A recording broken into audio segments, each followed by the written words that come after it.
My dear friends, it's a great privilege for me to be here and to be speaking with you this evening. And I want to thank you all for all the work that you do for peace. And for coming along this evening in a cold November night, as they would say, to meet and to share ideas as to how we go forward, as to how we create a science of peace. I believe that we're coming out of a generation of war, and we have studied war too long.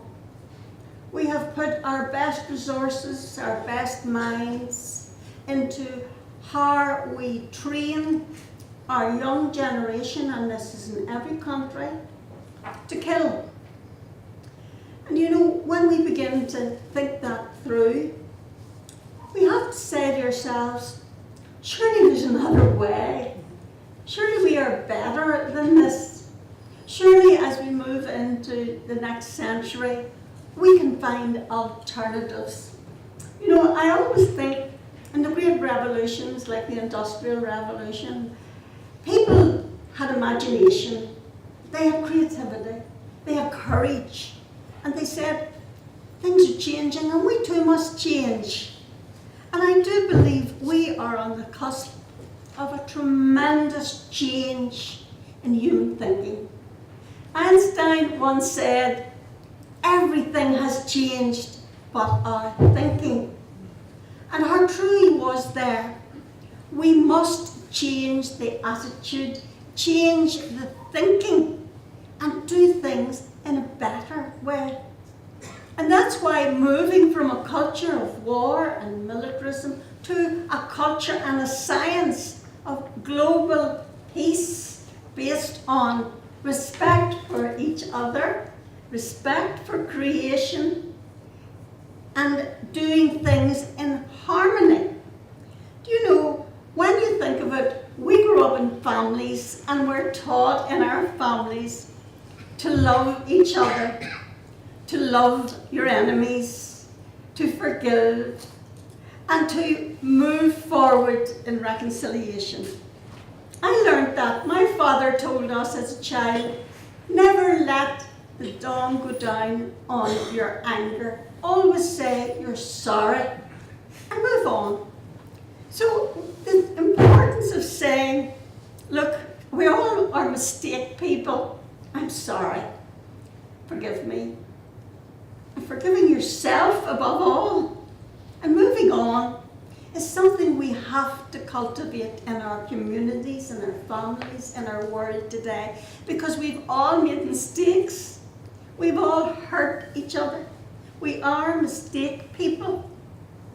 And that's called being human. But we can move forward together. Now, in 1976 in Northern Ireland, we were on the brink of civil war. We have a deep ethnic political conflict in Northern Ireland with its roots far back in history. And we found ourselves every day, the heart being bombed out of the city of Belfast and people dying on our streets. And we didn't know where to turn. And a terrible tragedy happened that changed my life, changed the lives of many people. One of my younger sisters, Anne, went walking with 4 of her children. And there was a clash between the IRA and the army. And the IRA car went up on the footpath and pinned my sister Anne and her 3 little children against school railings. They were all killed. All the children were killed. Baby Andrew, 6 weeks old. John, 2.5, and Joanne, only 8. The only one saved was Mark, our beloved Mark, our eldest boy, Jack's father. And the later Anne died. Well, for us and for people watching it throughout Northern Ireland, and indeed the world, they just said, oh, that's enough is enough.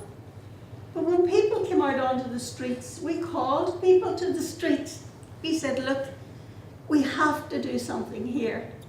And people came out in their thousands and thousands. Anne, my great friend, and her granddaughter Grace is with us as well tonight.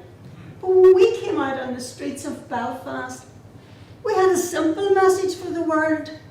We reject the use of the bomb and the bullet and all the techniques of violence. We dedicate ourselves to working with our neighbour near and far, to building a society in which the tragedies we have known are a bad memory and a continuing warning. And you know that, when you throw your mind back to, and some young people can't do that, we have a beautiful youth here in the room, but those who are older, when you throw your mind back to 76, for 90% of ordinary women to march in their thousands, challenging gunmen to put the gun up, and that was an amazing, amazing movement. But that's what brought about change. Because we said we are non-violent, we believe in Martin Luther King, we follow the ways of Gandhi, many of us follow the ways of Jesus, we are Christian, and we do not believe in using violence to solve our problems. And that brought about an amazing turnaround in our society. It changed everything, because we couldn't go back, and those who were using the argument of the armed struggle couldn't go back to continuing talking about an armed struggle. They had to realise people in our communities do not support the armed struggle. And the government also had to realise you do not solve community problems by removing basic civil rights, by putting on emergency laws on a community, by sending into an unarmed community soldiers and militarism and emergency laws. That doesn't work. And so I think the challenge of Northern Ireland, for anyone who's living in a community where there's any kind of conflict or division, we have to acknowledge with humility the old ways don't work. Militarism and paramilitarism didn't solve the problem of Northern Ireland, rather they became part of the problem. And so we had to deal with it in another way. You know, I've just come from 2 weeks ago, we went to the Vatican where the Pope held a beautiful conference, almost 300 people from all around the world, and it was on disarmament. And the Pope said very clearly in his statement, nuclear weapons are not acceptable. We condemn the making, the manufacture and the production of nuclear weapons.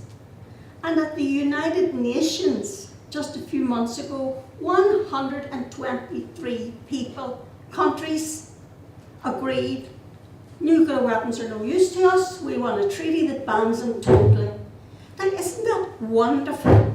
Because we all know you cannot use nuclear weapons on the problems we are faced with. Who would in their right mind ever think of dropping a nuclear bomb on whole communities and destroying them? I mean, it's a genocidal thought to even believe you can have nuclear weapons and drop them on human beings. And when I bring that back to the fact, we in Northern Ireland had to look for another way to solve our problems. And we know that the British government is renewing Trident nuclear submarines and refuses to be part of this great movement in the world today towards nuclear disarmament, starting at the United Nations. We know that the 9 nuclear-armed states who have nuclear weapons facing each other, they're called the Security Council, by the way.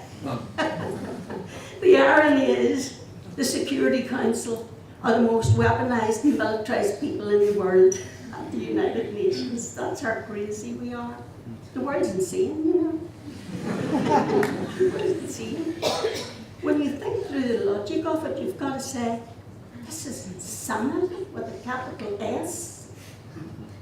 So, We would like to see the UK government and Theresa May go to the United Nations in May, join the states of the world who are saying we want nuclear disarmament because we don't want to blow the world up. So we would like to see that. And we would challenge people who say, oh, we need the UK nuclear bombs because they are our defence and they're protecting us. Let me assure you, we had almost 40 years of violent conflict in Northern Ireland, and nuclear weapons done nothing for us. Indeed, we are glad they were kept in silos.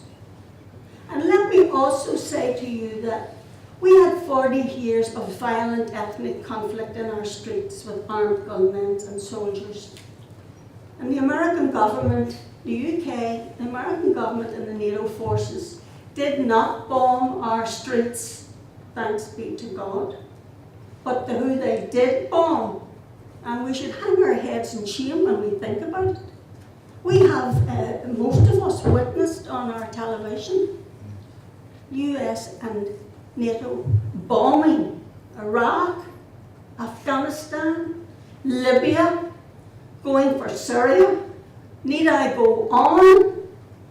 We should hang our heads in shame at what we have allowed our governments in the Western world to do in our name in the Middle Eastern countries and other countries.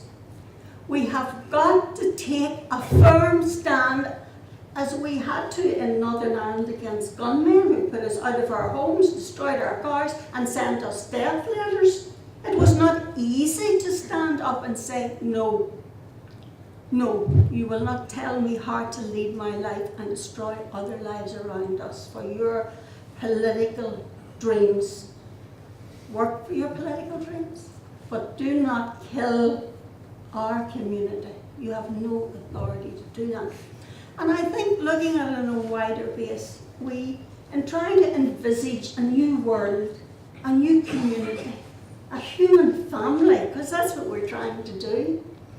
How do we take that firm stand in a local level, in your community, in a world level, and stand up against violence? Now, when we started in Northern Ireland, it was not easy. But our approach to it was that people have to make peace. It's no use delegating it to the politicians who have their role to play, but you start in the base of the community, empowering your community to make peace. And that's why I am so honoured to be with a movement like Peace Jam. Because Peace Jam, started by Dawn and Ivan in America, has spread throughout the world. And the Peace Jam philosophy is empower young people. Well, we're all young, aren't we? Empower young people to have confidence, to believe in themselves, to have a vision of the kind of world that they want, and to be prepared to go out there and make it. And when you meet with young people and you hear their imagination, their creativity, their ideas, as I did today at the university, some of them in the audience here, young people are marvellous. We only need to be able to encourage them and stand back and let them do it. I don't believe that the problems are insurmountable. What I believe is sometimes we lack the courage and the confidence. We are wonderful. Human beings are magnificent. I never cease to be amazed at the creativity, the imagination, the beauty of human beings and their ability to rise above the most tragic of circumstances and to move on.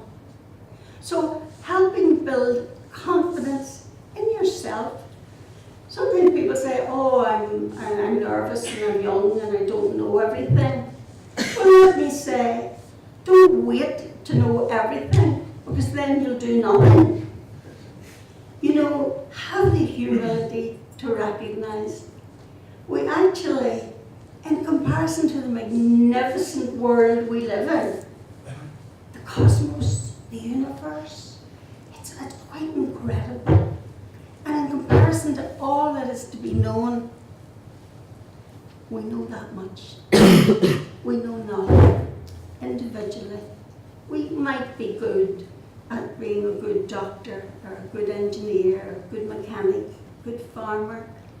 But you know, we only know that much. That's why we need each other. And it takes a person, you know, to be able to say, I haven't all the answers, but I'll go to somebody else who'll help me find the answers and we'll work it out together. So team building. And that's one thing we learn in the Peace Channel, the importance of team building, of cooperation, of working together. These are all important things we have to learn. And the importance of acknowledging life is suffering. Do you know what the Buddhists say? You wake up in the morning and life is suffering. That may sound quite fatalistic, but there's nobody gets out of this life without some kind of suffering. It's like the double coin, you know, it's full of suffering because you lose people you love. It's full of joy, it's full of beauty. You know, go out and look at the stars, don't look down at your feet, look up at the stars. There's so much beauty in life.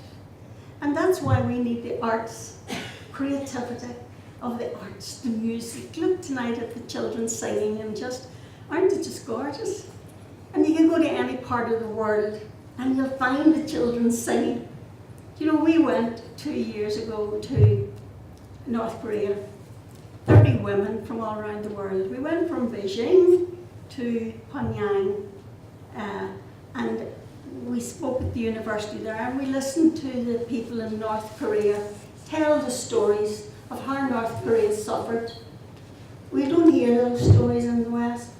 Do you know, during the war, North Korea was flattened to the ground by the Americans and others. There wasn't a stone left standing. And then their country was divided. And if you live in North Korea, your brother could live down the road in Seoul, South Korea, and you've never seen him. They're 70 years of age, and you'd love to see your brother and sister in Seoul, and you can't go over that demilitarized zone.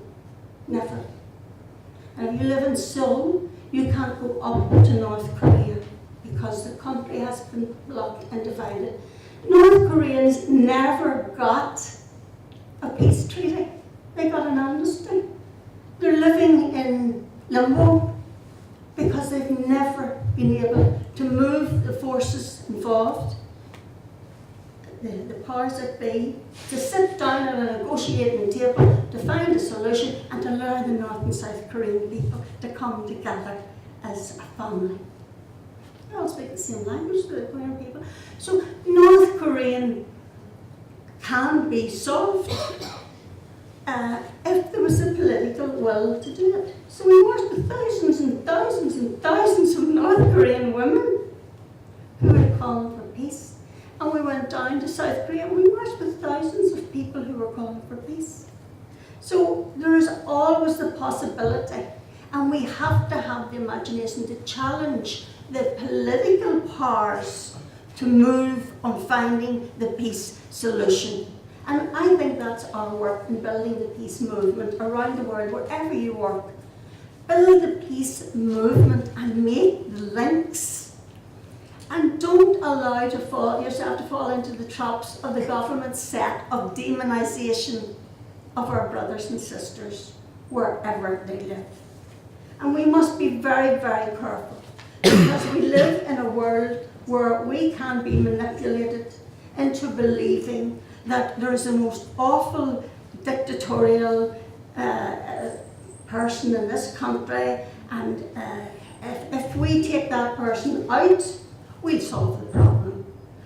How naive is that, this policy of removing dictators who are mostly Middle Eastern and Asian dictators, and taking them out in the myth that somehow you solve a problem. We went to Syria 3 times. We brought in delegations in Syria to see what was happening on the ground in Syria. And we found people there working for peace, for reconciliation, wanting to solve the problem their way as the Syrian people. And unfortunately, that was a proxy war. Thousands of foreign fighters trained, put into that country to bring down their president. You know, we have to understand what is going on in the world with our politics. And that's why I think it's so important for young people who have the privilege, and it is a privilege to go to university, to study the politics, to study the problem, to go into the country, to see what is happening here. Put aside the media manipulation and the war propaganda, because we are being prepared for war. Every day you turn your television set on, what do you see? War, militarization, as if the world's falling apart, as if we're all killing each other. Well, I will have you understand that we are not war people. Most people don't want war. None of us want war. We're trying to work for peace, to bring up our children and let other people bring their children up in a peaceful way. And that's why I passionately believe that we can create non-killing, non-violent societies that solve their problems through dialogue, through negotiation. And we have to learn these talents. You know, we've never been taught non-violence. We've never been taught techniques of communication, dialogue, reconciliation. Many of us have never really been taught how to listen to each other. Now we've got ourselves new technology, and I believe in new technology, but if we think that getting onto the internet and putting our heads down and ignoring the person next to us, because let's face it, it's easier to go on and turn your iPhone on than to speak to somebody, but that's not going to build human relationships, and it's not going to deepen your relationships. So we need to learn how to listen to each other. I have a son, and he's a counsellor, and he said to me, "Mummy, just if somebody comes into your room and they're upset and they're annoyed and they're angry and they're frustrated, just listening and letting them know you care. You don't have to solve the problem. You don't have to feed the world. You can know that person knows he's listening to me and he cares about me." And you know, that kind of warmth in our relationship, caring for one another, being kind to each other, is so important. We have put our money into the wrong things, militarism and war and guns and armies. If we put our money into things like mental health, counselling, helping people, we can build a better society, a better world.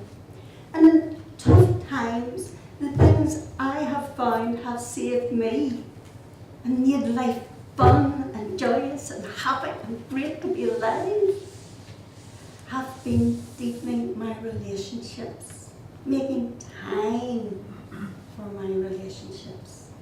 And when we do that on a one-to-one, in your home, with your children, with your community, in your university, with people who have come from maybe difficult situations and they're lonely and life's not easy. When we think young people get life easy, it's not, it's hard for them.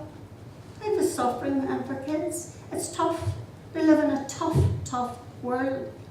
But just making time for each other is so very important. So when we started in Northern Ireland to try to solve our problem, we encouraged people to make peace where you are, blossom where you're planted.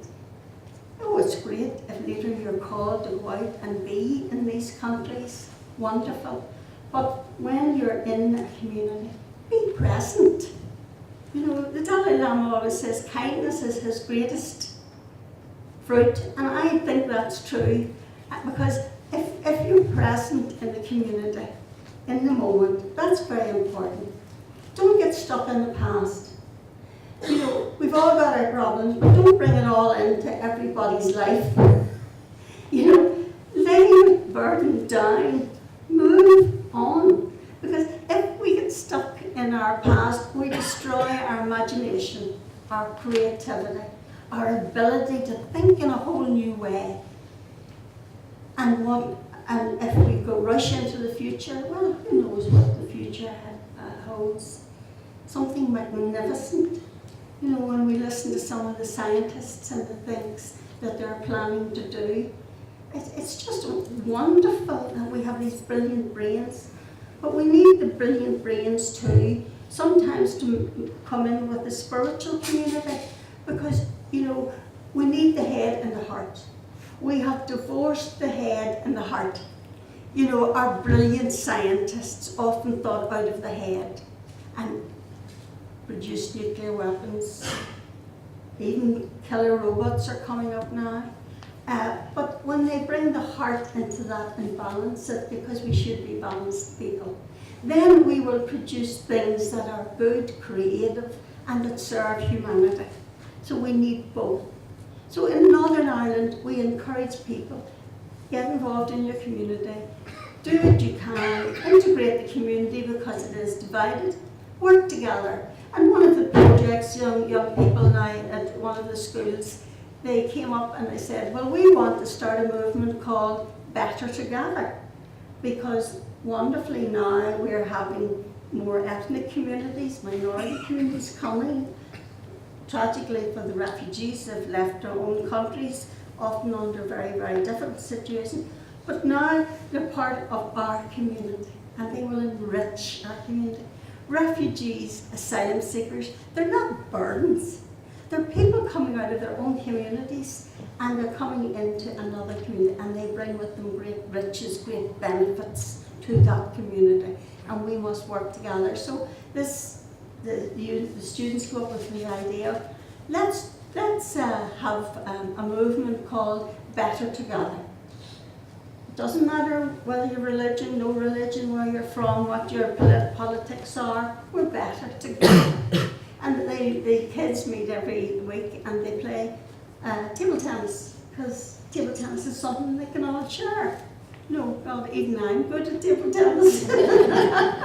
So this is young people's idea, because they're fed up with the Protestant and Catholic, and they say, look, we've mixed communities, mixed cultures, mixed languages, and we're better together.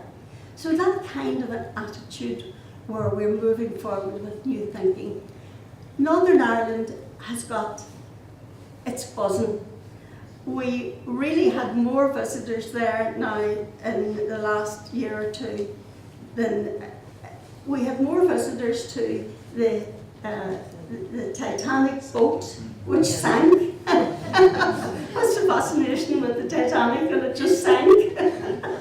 We've had more visitors to the Titanic than had visited the Eiffel Tower. So, I mean, our tourism is growing. Many things are good, but we have problems with our executive and we are devolved government, and that's another history. But we believe, as the Northern Irish people, committed to non-violent solutions, cooperating, coordinating together, that these are problems that we will be able to work together. The Brexit, again, people in Northern Ireland were divided on the whole Brexit. Many were astonished that Brexit came about. But we're here, and this is where we are, so how do we move forward together? But we see the way forward as people sitting in dialogue, in negotiation, and agreeing this is the way forward. So I would share with you great hope for Northern Ireland.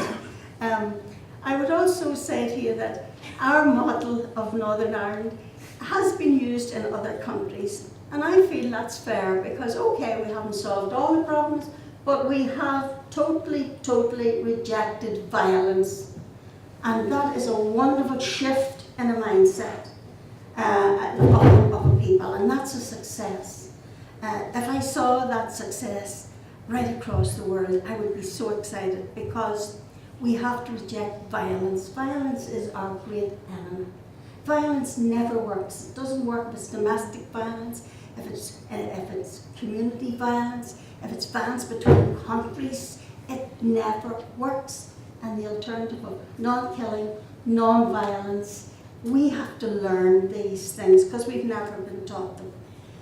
We take great hope. Anne and I went to Kabul in Afghanistan. And I invite you to go on these little things are very handy, go on your computer and Google ourjourneytosmile.com. And you will be immediately linked up into Kabul. And here in Kabul, this young doctor, Dr. Haitham Young, he was from Singapore, a medical doctor, he said, it's the mind we've got to heal. And he went and started this movement in Kabul with young people who are totally committed to non-violence, who go out to the streets of Kabul and bring in the kids of the streets and teach them English and link up with people all around the world.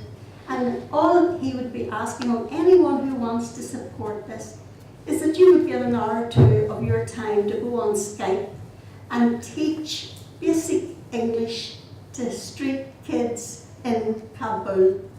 Now, isn't that amazing?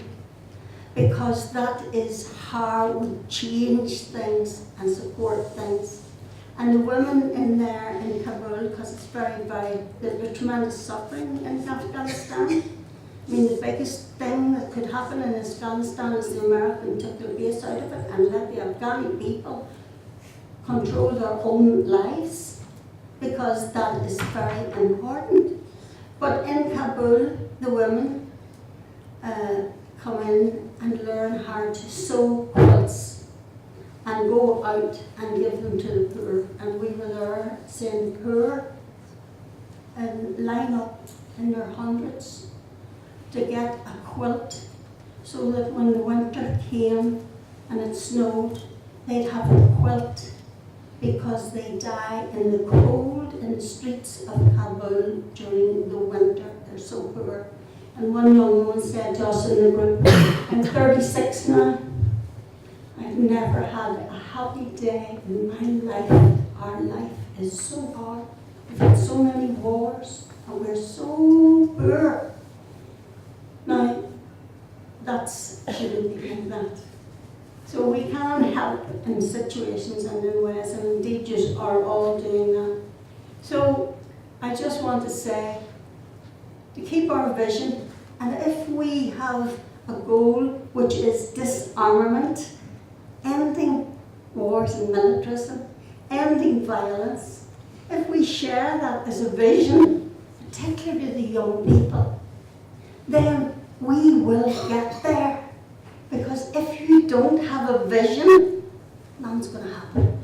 But if you have a vision of where you want to go, step at a time, journey of 1,000 miles, one step. Step one is saying very clearly, no to violence, yes to love.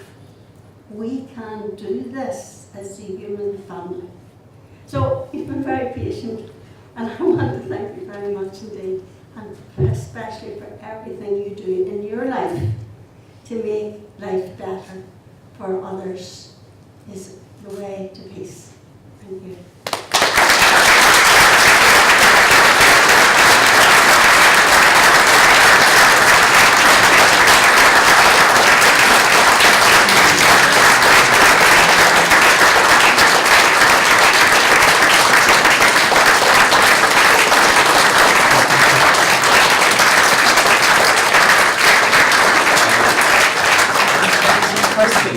Would you take some questions?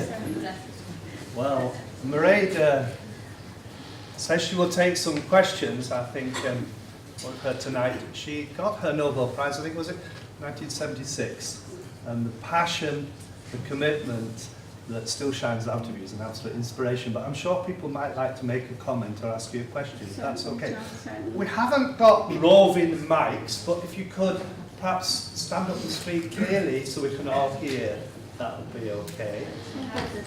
Oh, there is. This one here. This one. Oh, thank you. We can pass that back then. Is anybody would like to ask a question? Please. I don't want the microphone. Fine. Can you hear me okay? I can, yes. Could you just explain, believe me, I know exactly what your struggle was at that time. I'm from the same place, roughly the same time as well. Not the first time I've heard you speak. I was very young, and to Belfast City Hall my mother took me as part of the peace process. But you clearly suffered very, very badly, and your family did. How did you maintain and get the peace process going when the other side of that coin would have been hate, anger and bitterness? Well, I thank you for your question. It's nice to see you, and thank you for coming to the walk. My daughter brought me, she's a student here. Oh, is she? That's Wonderful. great. That's great. Well, I think the fact that I grew up in West Belfast in the height of the Troubles, and before the Troubles came to a head, I was working in the community, so I used to visit the prisons and work with youth and all in the community. And I seen that across the board, a lot of people in Northern Ireland were getting life very hard. You know, there was unemployment, and the rights were not all in place, right?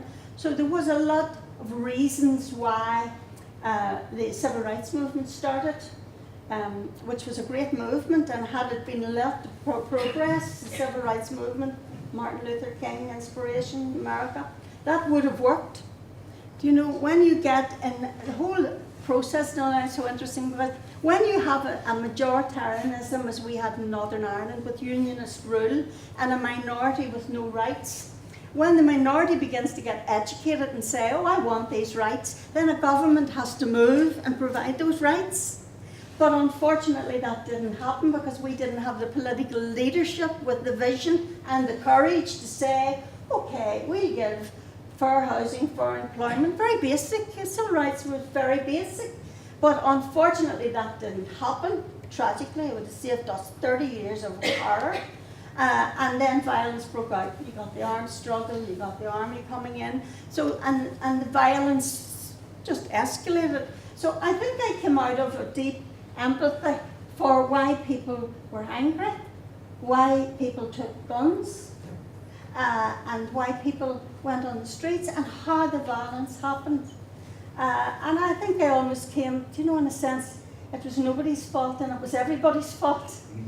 You know, and when you lived that experience, well, you don't come out and start the finger pointing, because, you know, God help us, we're only human and things can get out of control. So I think for me, when my sister's children died, it was just the time to come out and take it to a different level and say that we can't stop this, we have to stop this. We never blamed, and the peace people was not in the blame game. We never used the word condemn. We challenged everybody in our society to come on board and to help build the peace process. All we said clearly was violence will not be accepted. There's another way. So unconditional, all-inclusive talks, dialogue was our approach, and it worked. You know, because if you start punishing people and trying to scapegoat certain sections of the community, it would not have worked for us. So I think that kind of approach, and you know, I believe very much in the power of prayer too, because we're very human and we can get angry, and we most certainly can get tired, and we can get frustrated because we can't see the change, you know. But you know, Thomas Merton always said, when you're in the peace movement, don't look for success or failure, because you won't get them.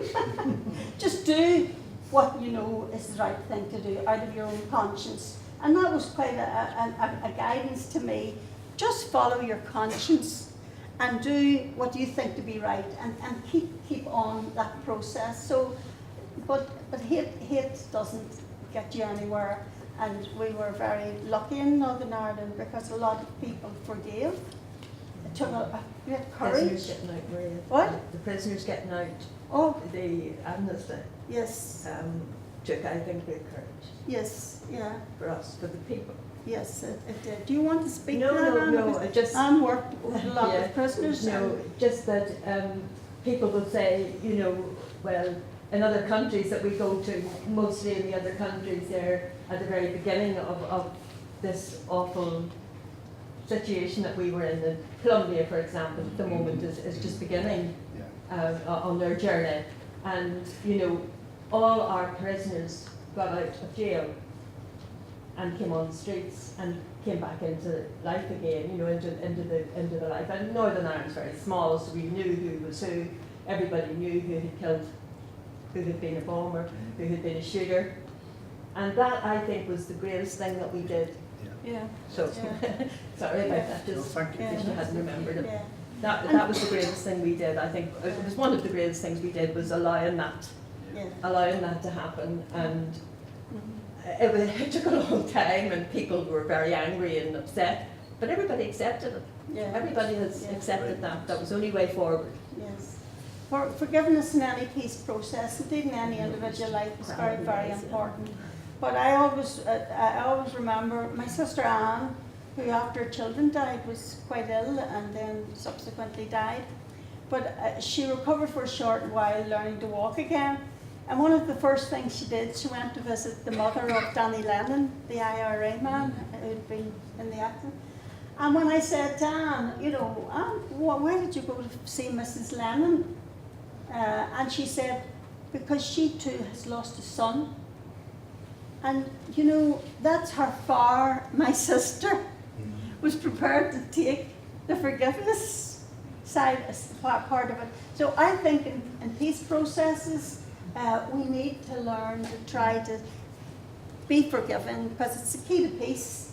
And even in so many countries, I was speaking to a South Korean professor, and he said to me, do you know, Japan has never really said it's really sorry for what it done to Korea. You comfort women and during the war now. And I thought to myself, and he said, you don't know the amount of healing that would do for the Korean people if Japan truly said, we're sorry. And I thought that through, because you don't know the amount of healing it would do also for the Japanese people if America said it was sorry, truly sorry for dropping the nuclear bomb on Hiroshima and Nagasaki. That's never, we've never said sorry for that. So taking it back to personal and then putting it on to the geopolitical thing, to be able to say, well, we're sorry, but we can forgive each other and move on. It's very important, you know, in peace processes. Anyone else with a question? Right at the back there. One or two at the back, please. Thank you. I'll use my best teacher voice so that you'll be able to hear me.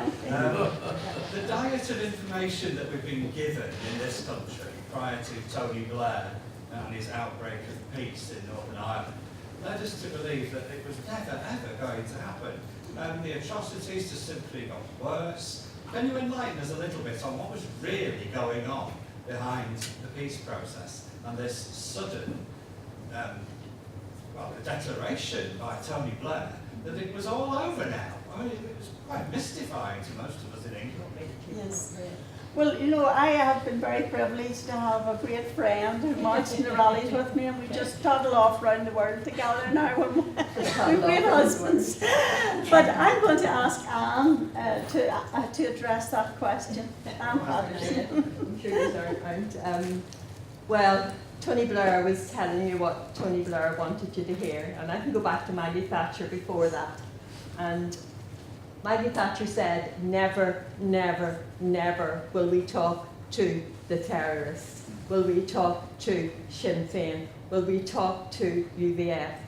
And I worked for the Quaker organisation for 20 odd years, but I was working for the Quakers at that time. And we were in the prisons bringing heads of the UVF and the IRA out to talk to her foreign ministers in Belfast, in Quaker House in Belfast. And I can say that quite openly, that's what was happening. And I would go home at night for my kids and they would be having their tea. And you would hear Maggie Thatcher, never, we will never talk to them. Maybe another atrocity had happened in Belfast. So your question, it was always going on. Behind everywhere there was people talking for peace. When we went to North Korea, what we found out was the delegation in the UN in America of North Koreans are working for peace. They're working on the ground, they're working with lots of people, having meetings constantly. So the working for peace was going on all the time. Maggie Thatcher had absolutely, in my opinion, no political will to come out of Northern Ireland during her time. Tony Blair did not want what was going on in Northern Ireland, and his government had a very different look. We could measure it by the different secretaries of state who come over. We have Brokenshire at the moment, and God help the poor man, he hasn't a clue. He really hasn't. And to send somebody, Theresa has sent somebody over to Northern Ireland as our, and the poor man hasn't a clue what he's doing. He doesn't understand us. He doesn't understand the Irish psyche. And it's crazy. But Tony Blair wanted peace from day one. He wanted it at the end. And the rhetoric that he gave, and the rhetoric that the American, the rhetoric that was going on in America was, this will never be sorted, we can't do this. But they were looking for Nobel Peace Prizes, or they were looking for status. They knew it was going to end, and they knew it would end very quickly. We had had enough. When the people came out in 1976, we never went back to the same level of violence that we had had before 76. The violence went. And also another thing which Mairead doesn't say, that what the peace people and what Mairead did was she gave us the power in the communities to take control of the paramilitaries who run our communities, because our communities were all run by demigods, by paramilitaries. Men with guns just run the communities. So in your little Pugsy village, we'd had a UVF and IRA commander, you'd have done nothing without their authority and without their say-so. So the people took that back in Belfast and in Northern Ireland, in the whole of Northern Ireland. So Tony Blair knew he was getting peace. He wanted peace, and he wanted it in his time. And that's why he brought Bill Clinton and Hillary on board to come over and to do the PR work. But they wanted peace, so it was going to happen. And he built it up. It was going to be a horrendous thing and an enormous thing. The Quakers and peace people and the churches, they were all working for peace. They'd done the groundwork. All they had to do was come in and pay off a few politicians. There was another question right at the back, was there? Please. Yes. Would you say that you promote non-violent direct action? Yeah. So in a situation, say like at a protest or something, if you was confronted with violence, how would you handle that situation? Like, say non-violent police direct brutality or action, something really. like that. Yes. Yes, I believe in non-violent direct action because I believe it challenges people's conscience. Sometimes people go along and, it's easy not to really speak out and they just remain silent. And silence is a form of consent. If we don't speak out and say, this is wrong, it's given our consent. So I do believe in direct action. I have been involved in the Palestinian question, and we went in and out of Palestine quite a lot, and we took part in the non-violent movement in the occupied territories, and we joined with the Palestinians on the ground, going up to the wall to protest. So, we've been gassed and bombed and everything, shot and standing with the Palestinians, because the occupation should end, their rights should be upheld. It's one of the greatest tragedies that the Palestinian people have suffered so much and lost so much, and the international community has remained complicit, if not assisting Israel in its abuse of human rights. So I really think that to say no to violence, as the Palestinians are doing, but yes to direct action, to challenging the fact that their lands are being stolen and their homes burnt and everything. So we've gone in on the Free Gaza boat. I was in 4 sailings of Gaza boats, and on every occasion except one. On one occasion, the Free Gaza boat sailed from Cyprus, and we got into Gaza. And when we were in Gaza, this was before the Operation Cast Lead, where the Israelis bombed Gaza. And remember, Gaza is dying. I mean, the UN has said it will become unlivable in 2020. Can you imagine? All these young people, mostly young, their country's dying and cut off from the world. You can't. That's the largest prison in the world, Gaza. And so whenever we got into Gaza, we met in a hall like this. I'll never forget it. And in this hall, which was called, the meeting was called by the local priest, there was a Catholic priest in Gaza. And in that hall, we had Hamas and Fatah and all the different factions in Gaza. And they were crying out for peace. They wanted dialogue. And they made up a delegation to be going to Egypt because they wanted genuine dialogue and a real peace process, not the superficial thing that we're hearing where they all sit down and there's no real thing given for the Palestinian people. And do you know, we left that, we sailed out of Gaza on a little boat thinking, oh, this is great, because they're going to come together from Fatah and Hamas, and there's going to be a peace solution for Palestine and Israel. Because that's what we all want to see, the Israelis and Palestinian peace. And do you know, the following week, the Israelis bombed Gaza, killing many, many women and children. They bombed the whole thing because they don't want peace. Now, I say that as somebody who loves the Israeli people, who wants them to have peace, because God knows they've suffered too long. But I want them to create, the Israeli government, the genuine will for peace, and to go into talks knowing we will give A, B, C, D, not we will choose land, which is what to do. Israel has chosen land, it hasn't chosen peace. And unfortunately, many governments, the American government, fund Israel to the tune of billions. And Europe increasingly funds Israel, supports Israel. And the Westminster government, when do you ever hear anyone talk about genuine peace for the Palestinian people? And so we really need to use non-violent direct action. So I've been in American prisons in solitary confinement, protesting weapons, and I've been in Israeli prisons in solitary confinement 4 times, deported 4 times. So I believe passionately that people need to be taught non-violence and using direct action and supporting the BDS campaign, so that you're challenging change, because Martin Luther King had to challenge change, you know, and the greats had to challenge change by putting their life out there in love and saying, this is wrong. And so non-violent direct action, yes, I would support and encourage it. One more quick question. Mairead, I wonder if you have 1 or 2 thoughts to offer on the role of women, particularly in the peace process. I mean, we know what you did in Northern Ireland, but if you look at something insane like the Middle East, night after night, year after year, you see men and boys on the streets with guns killing each other. You don't see any women, apart from come out of the rubble carrying babies and things. And it seems, you know, we're interested in what works. And it seems one of the things that actually seems to work is when women drive the peace process, which is, you know, so I wonder what your thoughts are. Yes.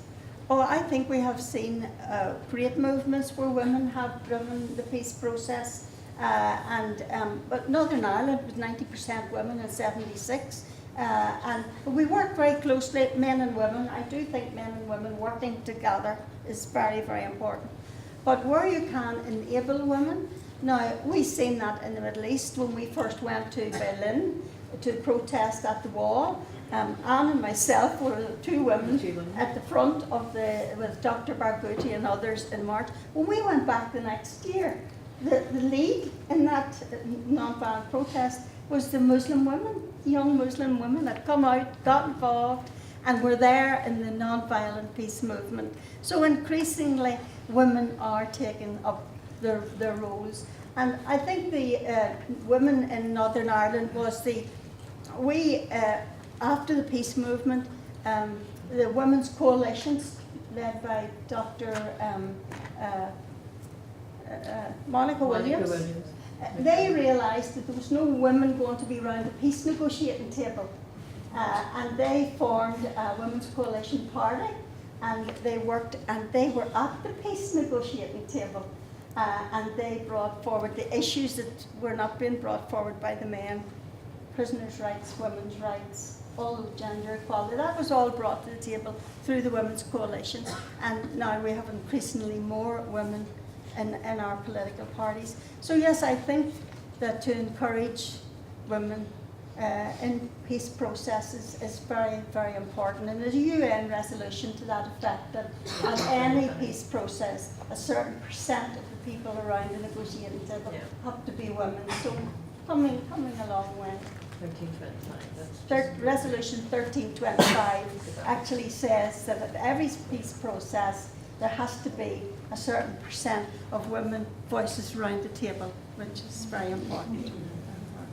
Okay, the evening isn't quite over yet, and we hope you might stay for 15 minutes for the Trinity and Leeds Cathedral Choir, which will be in the chapel. So in a few moments I'll ask you, can we move across there? Then after that 15 minutes we can share something to eat and a drink, and Mairead and Anne will still be around, and they're back again tomorrow.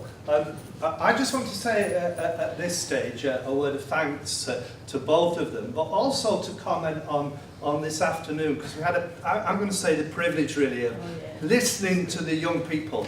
They presented what they call posters of their work, and the role of humanitarian and ethical approaches to wealth and inequality, causes of terrorism, gender inequality, free speech, cultural ideologies, ecological destruction, social media, abortion laws, and racial discrimination. And the posters were presented with incredible, I think, awareness, intelligence, and sensitivity. And Anne picked out one sentence on one of the posters, and it said this: a change in the law doesn't mean a change in society's view. And I think what you've been helping us understand tonight, Mairead, is the need to have what you described as imagination, creativity and courage to connect the personal and the local right through to the global and the geopolitical, and to believe that change is possible. And I think the story of Northern Ireland, and I think the questions highlighted is one that needs still to be told, because for most of my youth it was a story of bad news. But great things are coming from Northern Ireland to be shared with the rest of us that will help us to understand how to build a world that is not locked into violence, whether locally or nationally or internationally. It will help us disarm as people. So can I, on behalf of everyone, thank both you and Anne for coming and giving us this talk tonight. And thank everyone as well for coming along, but particularly Anne and Mairead. You've really made us, I think, not only better informed, but really challenged to become different people and to change our society. And you've given us really practical hints how we can do it in small ways that might have a very big effect. Thank you most sincerely.